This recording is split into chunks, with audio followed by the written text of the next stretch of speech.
भूर्भुवः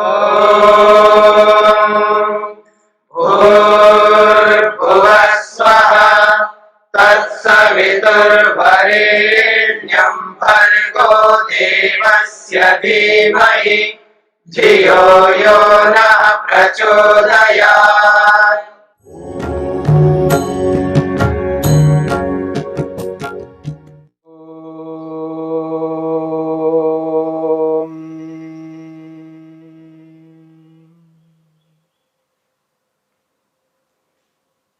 साधन पाद के 18वें सूत्र को लेकर के हम विचार कर रहे हैं।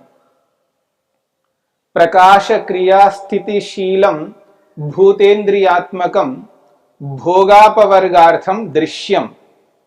महर्षि पतंजलि ने दृश्य के स्वरूप को इस सूत्र में प्रस्तुत किया है। दृश्य किसे कहते हैं, इस बात को लेकर के महर्षि वेदव्यास ने जितने विशेषणों को देकर के दृश्य को समझाने का प्रयत्न किया है, उस संदर्भ में हमने पीछे समझने का प्रयत्न किया। दृश्य किसे कहते हैं? सूत्र में अगला पद है भूतेन्द्रियात्मकम प्रकाश क्रिया स्थितिशीलम दृश्यम। दृश्य को समझाया है प्रकाश स्वभाव वाला और क्रिया स्वभाव वाला, स्थिति स्वभाव वाला दृश्य होता है। फिर कहा है भूतेन्द्रियात्मकम, भूतेन्द्रियात्मकम दृश्यम। दृश्यम कैसा है? भूत और इंद्रियात्मक है, यानी भूत स्वरूप और इंद्रिय स्वरूप दृश्य है। इस पूरे दृश्य में अर्थात इस पूरे ब्रह्मांड में दो प्रकार के पदार्थों को यहां पर कहा है। दो प्रकार के पदार्थ विद्यमान है, एक भूत के रूप में और एक इंद्रिय के रूप में। भूतेन्द्रियात्मकम, भूत स्वरूप और इंद्रिय स्वरूप। इसकी व्याख्या करते हुए महर्षि वेदव्यास स्पष्ट करते हैं तदेतद दृश्यम भूतेन्द्रियात्मकम भूत भावेन पृथिव्यादिना सूक्ष्म स्थूलेन परिणमते। तदेतद भूतेन्द्रियात्मकम, ये जो भूत और इंद्रिय स्वरूप वाला दृश्य है, यह दृश्य भूत भावेन, जो भूत के स्वरूप में जो दृश्य है वो कैसा है? पृथिव्यादिना, पृथ्वी आदि के रूप में, सूक्ष्म स्थूलेन परिणमते, स्थूल और सूक्ष्म के रूप में परिणित होकर के हमारे समक्ष आया है। तो भूत भावेन, जो भूत रूप में जो दृश्य है वो कैसा है? तो महर्षि समझाते हैं पृथिव्यादिना, पृथ्वी, जल, अग्नि, वायु, आकाश, ये भूत कहलाते हैं। इनको भूत कहते हैं, पंच महाभूत कहते हैं।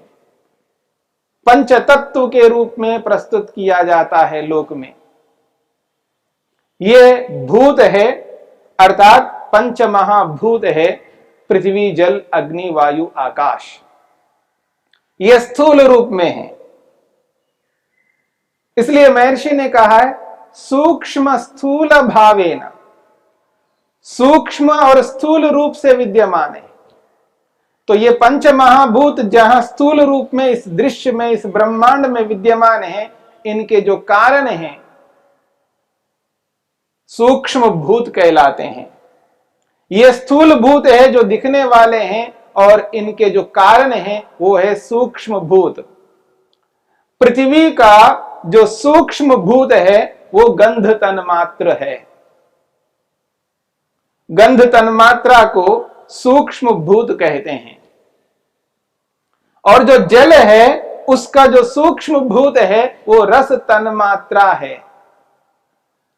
जो अग्नि है उस अग्नि का सूक्ष्म भूत है वो रूप तन्मात्रा है। और जो वायु है उस वायु का जो सूक्ष्म भूत है वो स्पर्श तन्मात्रा है, और ये जो आकाश है इस आकाश का जो सूक्ष्म भूत है वो शब्द तन्मात्रा है। तो स्थूल भूत और सूक्ष्म भूतों को महर्षि पतंजलि ने यहां सूत्र में भूत शब्द से ग्रहण किया है। 5 स्थूल भूत और 5 सूक्ष्म भूत, यानी गंध तन्मात्रा, रस तन्मात्रा, रूप तन्मात्रा, स्पर्श तन्मात्रा और अंतिम तन्मात्रा है शब्द तन्मात्रा। इन 5 तन्मात्राओं को सूक्ष्म भूत कहते हैं। जिन सूक्ष्म भूतों से ये स्थूल भूत उत्पन्न हुए हैं, तो भूत शब्द से सूक्ष्म और स्थूल दोनों भूतों का ग्रहण किया है। इसलिए महर्षि वेदव्यास कहना चाहते हैं भूत भावेन पृथिव्यादिना सूक्ष्म स्थूलेन परिणते। ये भूत शब्द से, भूत स्वरूप से स्थूल और सूक्ष्म भूतों को यहां पर ग्रहण किया गया है। फिर महर्षि वेदव्यास कहना चाहते हैं तथा जिस प्रकार से स्थूल भूतों के बारे में कहा है उसी प्रकार से तथा इंद्रिय भावेन, इंद्रिय भावेन, इंद्रिय स्वरूप से श्रोत्रादिना सूक्ष्म स्थूलेन परिणते इति। उसी प्रकार जिस प्रकार से भूतों के बारे में बताया है उसी प्रकार यहां इंद्रिय भावेन, इंद्रिय स्वरूप से जो दृश्य है वो दृश्य इंद्रियों के रूप में है। और कैसे हैं? श्रोत्रादिना, श्रोत्रादि इंद्रियों के माध्यम से सूक्ष्म स्थूलेन परिणते, सूक्ष्म और स्थूल के रूप में बन करके हमारे समक्ष आया है। यहां इंद्रिय स्वरूप जो है यह भी सूक्ष्म और स्थूल रूप में विद्यमान है। और जो व्यवहार में, प्रचलन में इंद्रियां 10 प्रकार की हैं। 5 ज्ञानेंद्रियां हैं और 5 कर्मेंद्रियां हैं। 5 ज्ञानेंद्रियों में श्रोत्रेंद्रिय एक इंद्रिय है, श्रोत्रेंद्रिय। स्पर्शेंद्रिय दूसरी इंद्रिय है। श्रोत्रेंद्रिय, स्पर्शेंद्रिय और नेत्रेंद्रिय तीसरी है। रसना इंद्रिय चौथी है और घ्राणेंद्रिय 5वीं है, जिनके माध्यम से हम जानकारी प्राप्त करते हैं। निरंतर मनुष्य जो जानकारी प्राप्त करता है, ज्ञान प्राप्त करता है, वो इन्हीं ज्ञानेंद्रियों के माध्यम से प्राप्त करता है।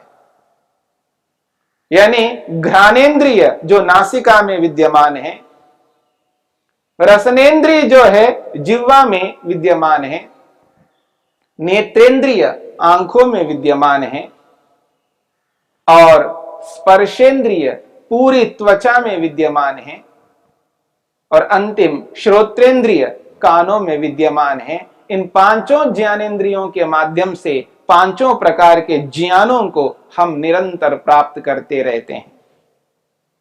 और 5 कर्मेंद्रियां हैं जिनसे हम कर्म करते रहते हैं। वागेंद्रिय, वाणी जिसको हम कहते हैं, जो मुख में है, जिसके माध्यम से हम उच्चारण करते हैं, शब्दों को बोलते हैं, जिससे सामने वालों को हम अपने भावों को अभिव्यक्त करते हैं, वो उन शब्दों को सुनते हैं। वागेंद्रिय वो वाणी है। हस्तेंद्रिय जो हाथों में है, जिनसे हम नाना प्रकार के कर्मों को करते रहते हैं। और पादेंद्रिय जो पांवों में है, जिनके माध्यम से हम आने जाने के कार्य करते रहते हैं। और चौथी इंद्रिय है मूत्रेंद्रिय, जिससे हम मूत्र का त्याग करते हैं। और 5वीं अंतिम कर्मेंद्रिय है वो गुदा इंद्रिय है, उपस्थेंद्रिय है, जिससे हम मल का त्याग करते हैं। इस प्रकार से 5 कर्मेंद्रियां हैं जिनसे हम 5 प्रकार के कर्मों को करते रहते हैं। ये 10 इंद्रियां प्रसिद्ध है, लोक में बोला जाता है, पर केवल ये 10 ही इंद्रिय नहीं है। एक और इंद्रिय है जिसको हम मन कहते हैं, उसको उभयेंद्रिय कहते हैं, अर्थात बाहर की ओर भी वो क्रियान्वित होता है और अंदर भी वो क्रियान्वित होता है, अंदर भी काम करता है, अंदर अंदर काम करता है, इसलिए उसको आंतरिंद्रिय कहते हैं, आंतरिक इंद्रिय कहते हैं। जब वो ज्ञानेंद्रियों से, कर्मेंद्रियों से जुड़ता है तो बाह्य कर्म करता है। तो मन भी एक इंद्रिय है, ये 11वां है जिसको उभय इंद्रिय कहते हैं। और इन इंद्रियों का जो कारण है, जिनसे ये इंद्रियां उत्पन्न हुई हैं, वो जो कारण है, उस कारण को भी यहां पर इंद्रिय शब्द से कहा है और उसका नाम है अहंकार। अहंकार नामक तत्व से ये 10 इंद्रियां और मन उत्पन्न होते हैं। और वो अहंकार है जो अंदर ही विद्यमान है हमारे शरीर में, जिसके माध्यम से हम अपनी आत्मानुभूति कर पाते हैं। प्रत्येक इंद्रिय से कोई ना कोई ज्ञान, कोई ना कोई अनुभव हम करते हैं, किसी ना किसी के लिए वो साधन के रूप में काम करता है। वो अहंकार है जिससे अहम की अनुभूति, अपने आप की अनुभूति करते रहते हैं। मैं हूं, अहमस्मि का अनुभव जो है अहंकार के माध्यम से करते हैं। वो भी इंद्रिय है, पर वो सूक्ष्म इंद्रिय है, क्योंकि इन 11 इंद्रियों का वो कारण है। तो ये 11 इंद्रियां एक प्रकार से स्थूल इंद्रियां कहलाएंगी और वो जो अहंकार है वो सूक्ष्म इंद्रिय कहलाएगा। और उस अहंकार का भी एक कारण है जिससे अहंकार उत्पन्न होता है। जिससे अहंकार उत्पन्न होता है वह है महतत्व। महतत्व जिसको हम मोटी भाषा में बुद्धि शब्द से भी कह देते हैं। और जो महतत्व है वो इस अहंकार का कारण है, उससे भी हम निर्णय करते रहते हैं।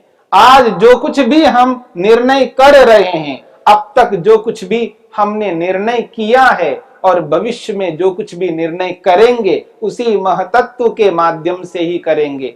उस यंत्र के बिना हम कोई भी निर्णय नहीं कर सकते। जैसे बिना मन के हम मनन विचार नहीं कर सकते, बिना अहंकार के अपनी अनुभूति नहीं कर सकते, बिना आंख के देख नहीं सकते, ठीक इसी प्रकार बिना महतत्व के निर्णय नहीं कर सकते। जो कुछ भी हम करते हैं, जो कुछ भी सोचते हैं, विचार करते हैं, इन साधनों के माध्यम से ही आत्मा कर पाता है। बिना साधन के आत्मा कुछ भी नहीं कर सकता। इसलिए यहां पर कहा तथा इंद्रिय भावेना। इंद्रिय भावेना श्रोत्रादिना सूक्ष्म स्थूलेन परिणते, सूक्ष्म स्थूलेन परिणमते।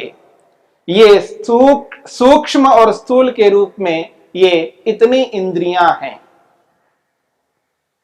5 ज्ञानेंद्रियां, 5 कर्मेंद्रियां, 10, 11वां मन और अहंकार 12वां और महतत्व 13वां। ये 13 पदार्थों का सूक्ष्म और स्थूल के रूप में इंद्रियां हैं। ये 13 प्रकार की इंद्रियां हैं। और भूत शब्द से वहां पर 5 स्थूल भूत और 5 सूक्ष्म भूतों को ग्रहण किया है। और वहां 5, 5, 10 वो है और 13 ये है।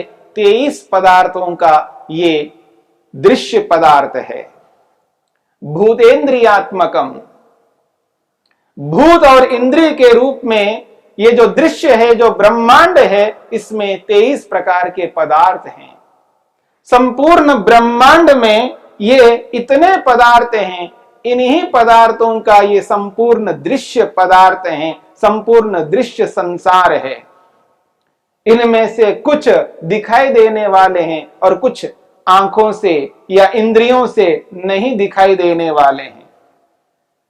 स्थूल भूत हैं, वो स्थूल भूत भी हमें दिखाई नहीं देते हैं, पर उन स्थूल भूतों के सम्मिश्रण से जो कुछ भी पदार्थ बने हैं, ये जो दिखने वाले सूर्य, चंद्र, नक्षत्र, पहाड़, वृक्ष, वनस्पतियां, ये सब हमें दिखाई देती हैं।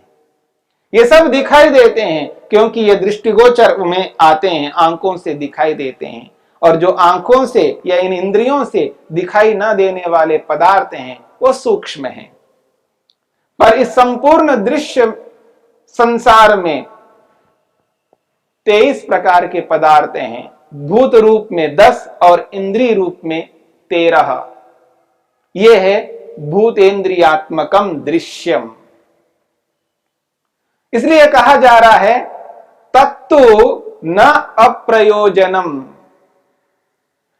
तत्तु वह जो दृश्य है, संपूर्ण ब्रह्मांड है, न अप्रयोजनम, ये बिना प्रयोजन के नहीं है। इस ब्रह्मांड के पीछे कोई प्रयोजन है, कोई उद्देश्य है।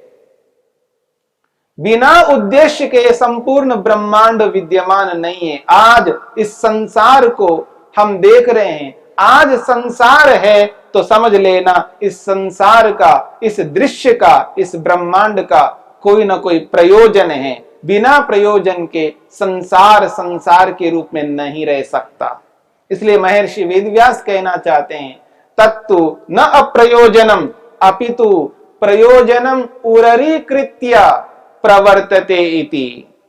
महर्षि वेदव्यास कहना चाहते हैं ये बिना प्रयोजन के नहीं है, ये ब्रह्मांड, ये दृश्य संसार, अपितु प्रयोजनम उररीकृत्य, विशिष्ट प्रयोजन को सामने रख करके ही ये संसार प्रवृत्त हो रहा है। ये जो संसार संसार के रूप में निरंतर चला आ रहा है, किसी विशेष प्रयोजन को सामने रख करके चला आ रहा है। प्रयोजनम उररीकृत्य प्रवर्तते इति। और वो क्या है प्रयोजन? भोगापवर्गार्थम तदृश्यम पुरुषस्य इति। महर्षि वेदव्यास कहना चाहते हैं पुरुषस्य, पुरुष के लिए ये दृश्य है। किस लिए? भोगापवर्गार्थम, भोग और अपवर्ग के लिए है। भोग करना और अपवर्ग को प्राप्त करना, ये दो प्रयोजनों के लिए ये दृश्य है, ये ब्रह्मांड है, ये संसार है।